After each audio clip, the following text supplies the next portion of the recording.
Hello dear friends, अगर tenses की वजह से आपको इंग्लिश बोलने में दिक्कत होती है तो डोंट वरी।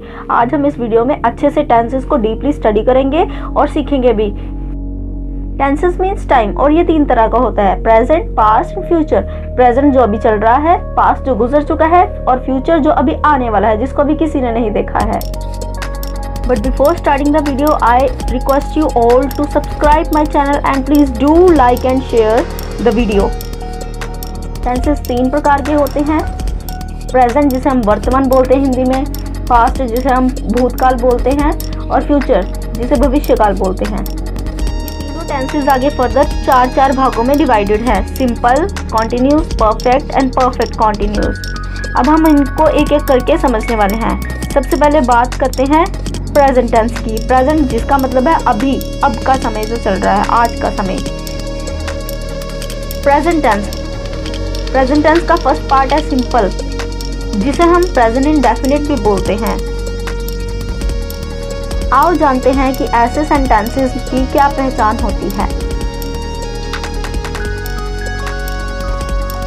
इसकी पहचान के लिए आपको ये याद रखना है कि जो भी सेंटेंस प्रेजेंट इंडेफिनिट में होंगे वो रेगुलर रूटीन के वर्क्स होंगे, या फिर इसके जिनके पीछे ता है, ते है, ती है, आए, वो प्रेजेंट इंडेफिनिट के सेंटेंसेस होंगे।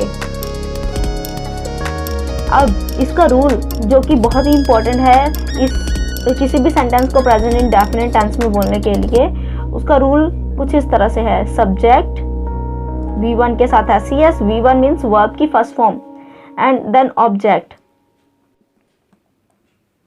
ऐसे सेंटेंसेस जिसमें ना ही नहीं का प्रयोग हो और ना ही क्वेश्चन का प्रयोग हो, उनको हम अफर्मेटिव बोलते हैं। अब बात करते हैं नेगेटिव सेंटेंसेस की। नेगेटिव यानी इसके नाम से पता चल रहा है जो ऋणात्मक है, यानी कि जिसमें नहीं का प्रयोग हो रहा हो। इस तरह के सेंटेंसेस को जब हमने करना होता है तो हमें हेल्पिंग वर्ब की ज़रूरत होती है, क्योंकि नॉट का यूज़ कभी भी बिना हेल्पिंग वर्ब के नहीं होता। तो जो हेल्पिंग वर्ब जिसमें यूज़ होंगी वो है डू और डज। अब बात करते हैं इंट्रोगेटिव सेंटेंसेस की। इंट्रोगेटिव यानी कि प्रश्नवाचक सेंटेंसेस। अब प्रश्नवाचक वाक्य वो होते हैं जिसमें कोई प्रश्न पूछा गया हो। इस तरह के सेंटेंसेस में याद रखिए कि हेल्पिंग वर्ब आपने सब्जेक्ट से पहले लगानी होती है। हमेशा याद रखने वाला ये पॉइंट है, इंट्रोगेटिव सेंटेंसेस में हेल्पिंग वर्ब को सब्जेक्ट से पहले ही लिखना होता है, तो वो सेंटेंस जो है वो ऑटोमेटिकली इंट्रोगेटिव बन जाता है। आइए अब इसके कुछ एग्जाम्पल्स देखते हैं। फर्स्ट एग्जाम्पल इज मैं फुटबॉल खेलता हूँ।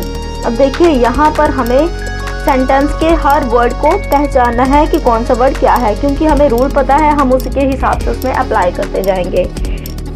मैं फुटबॉल खेलता हूँ, इस सेंटेंस के पीछे हूँ का प्रयोग है, जिससे साफ पता चल रहा है कि ये प्रेजेंट है।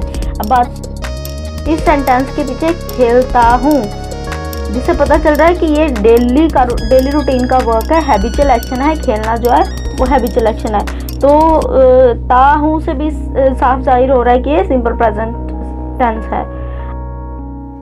रूल के अकॉर्डिंग हमें सबसे पहले सब्जेक्ट चाहिए। अब सब्जेक्ट क्या होता है? सब्जेक्ट मीन्स कर्ता, यानी कि वो पर्सन जो काम को करने वाला होता है उसे हम सब्जेक्ट बोलते हैं। अब बात करते हैं वर्ब की। हिंदी में हम वर्ब को क्रिया बोलते हैं, वो काम जो किया जा रहा हो। इस सेंटेंस में फुटबॉल को खेलने का काम किया जा रहा है, दैट इज वाई खेलना या फिर खेलता ये जो है ये वर्ब है। अब बात करते हैं ऑब्जेक्ट की। ऑब्जेक्ट क्या होता है? ऑब्जेक्ट इज द पर्सन और thing which is affected by the action, यानी कि वो पर्सन और वो वस्तु जिसे सेंटेंस की वर्ब प्रभावित कर रही हो, अफेक्ट कर रही हो, उसे हम ऑब्जेक्ट बोलते हैं। मैं फुटबॉल खेलता हूँ, इसकी इंग्लिश क्या होगी?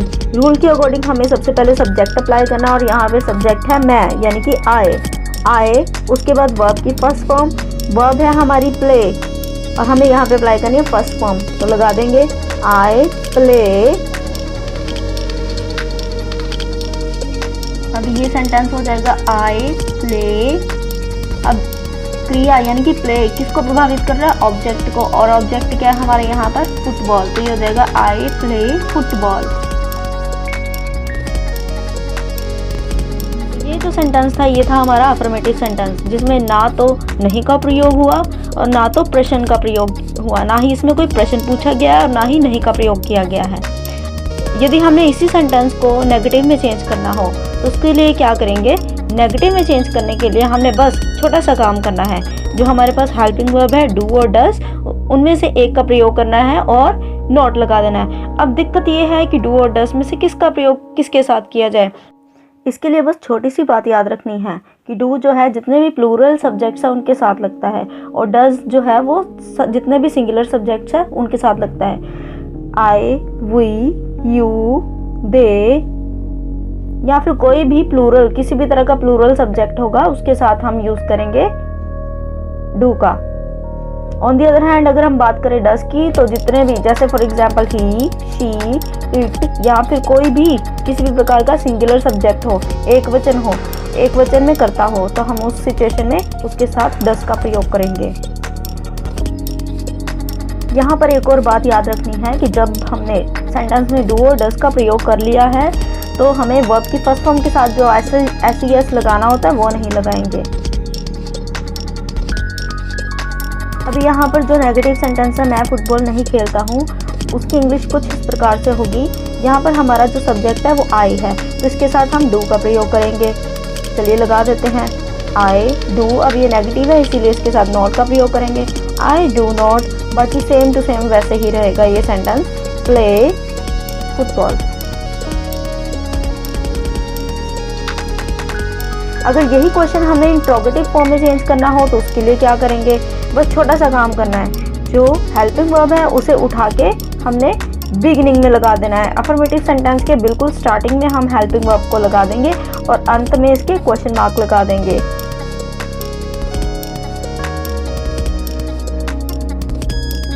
अब इंट्रोगेटिव सेंटेंस ये कैसे बनेगा, हेल्पिंग वर्ब आई के साथ लगती है डू, और ये कुछ इस तरह से हो जाएगा, डू आई प्ले फुटबॉल।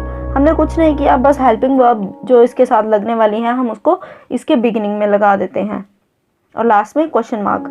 मैंने यहाँ पर गलती से पूर्ण विराम लगा दिया है, आप क्वेश्चन मार्क ही लगाएंगे। अभी हमारा जो लास्ट और फोर्थ टाइप का जो सेंटेंस है वो हमारा नेगेटिव इंट्रोगेटिव नेगेटिव सेंटेंस। अब इसमें क्या होता है, नेगेटिव वर्ड यानी नहीं का प्रयोग भी होता है और प्रश्न का प्रयोग भी होता है, प्रश्न भी पूछा गया होता है, दोनों का इसमें यूज़ किया होता है। अब ये जो हमारा सेंटेंस है वो हिंदी में कुछ इस प्रकार से बनेगा, क्या मैं फुटबॉल नहीं खेलता हूँ। देखिए आप देख सकते हैं इसमें क्या का प्रयोग भी हो रहा है और नहीं का प्रयोग भी हो रहा है। तो इस तरह के सेंटेंस को किस तरह से चेंज करना, हमने कुछ नहीं करना, बस हमारा जो नेगेटिव सेंटेंस है उसमें से डू या डज जो भी हेल्पिंग वर्ब लगी है उसको उठा के सब्जेक्ट से पहले लगा देंगे। बाकी same as it is negative sentence जो है बिल्कुल सेम टू सेम वैसे ही लिख डालेंगे। तो ये इस तरह से बन जाएगा, do I not play football, last में क्वेश्चन मार्क। देखिए हमने कुछ नहीं किया, नेगेटिव सेंटेंस में था I do not play football, हमने सिर्फ डू को उठाया और सब्जेक्ट से पहले लिख दिया। आओ कुछ सेंटेंसेस की ट्रांसलेशन के जरिए हम प्रेजेंट इंडेफिनिट टेंस की रिवीजन करें।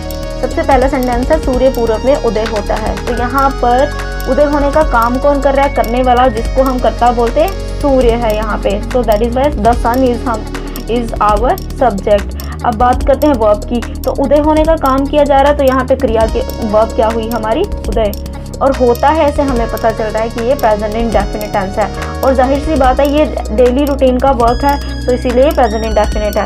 और ऑब्जेक्ट जिसको प्रभावित कर रही है वर्ब वो है पूर्व, that is in the east. अब ये सेंटेंस कुछ इस तरह से हो जाएगा, the sun rises in the east. अब देखिए हमने राइज के साथ एस का प्रयोग क्यों किया है, क्योंकि द सन जो हमारा सब्जेक्ट है वो सिंगुलर है। हमेशा याद रखिए जब भी कभी सिंगुलर सब्जेक्ट हो हम वर्ब जो है वो प्लूरल कर देंगे, और अगर प्लूरल सब्जेक्ट हो तो वर्ब जो है वो सिंगुलर कर देंगे। नेक्स्ट सेंटेंसेस मोहित सैर के लिए जाता है। अब मोहित जो है वो अगेन सिंगुलर सब्जेक्ट है, दैट इज वाई हम इसके साथ जो वर्ब यूज करेंगे उसके साथ ऐसे या एस का प्रयोग करेंगे। तो मोहित गोज फॉर अ वॉक, ये इसकी ट्रांसलेशन हो गई। इसके बाद हमारा जो नेक्स्ट सेंटेंस है, क्या तुम दफ्तर जाते हो। अब ध्यान देने वाली बात है यहाँ पर क्या का प्रयोग हो रहा है, लेकिन याद रखिए यहाँ पे नहीं का प्रयोग नहीं हुआ है, तो ये हमारा हो गया इंट्रोगेटिव सेंटेंस। और तुम की इंग्लिश होती है यू जो कि प्लूरल है, और हमें पता है प्लूरल के साथ कौन सी हेल्पिंग वर्ब यूज करते हैं, डू। और ऐसा किस केस में होता है, सिर्फ प्रेजेंट इंडेफिनिट केस में। अब यहाँ पे हो जाएगा कुछ हेल्पिंग वर्ब को हम लगा देंगे सब्जेक्ट से पहले, तो ये हो जाएगा do you go to office. Next sentence है तुम काम नहीं करते हो। इसमें देखिए नहीं का प्रयोग हुआ है, नहीं से पता चला ये नेगेटिव सेंटेंस है और अगेंस्ट तुम का प्रयोग हो रहा है, तो तुम जो है यू उसके साथ हम डू का प्रयोग करते हैं, तो यू डू नॉट वर्क। हमारा लास्ट सेंटेंस है हम कक्षा में शोर नहीं मचाते हैं। अब हम जो है वो काम करने वाले हैं, यानी कि करता है, और हम की इंग्लिश होती है वी, और वी जो है वो ज़्यादा है, इसीलिए इसके साथ फिर से हम डू का प्रयोग करेंगे, क्योंकि नॉट बिना हेल्पिंग वर्ब के कभी यूज़ नहीं होता है। नॉट को अगर हमने सेंटेंस में यूज़ करना है then we have to use helping verb. So friends, we have understood how to use present indefinite tense accurately in this video. I hope you enjoyed learning. अपनी आगे की वीडियो टेंसेस पार्ट 2 में हम जानेंगे कि किस तरह से प्रेजेंट कॉन्टिन्यूअस टेंस का इस्तेमाल किया जाता है। Thank you for watching till the last. Don't forget to subscribe and like share this video. Thank you.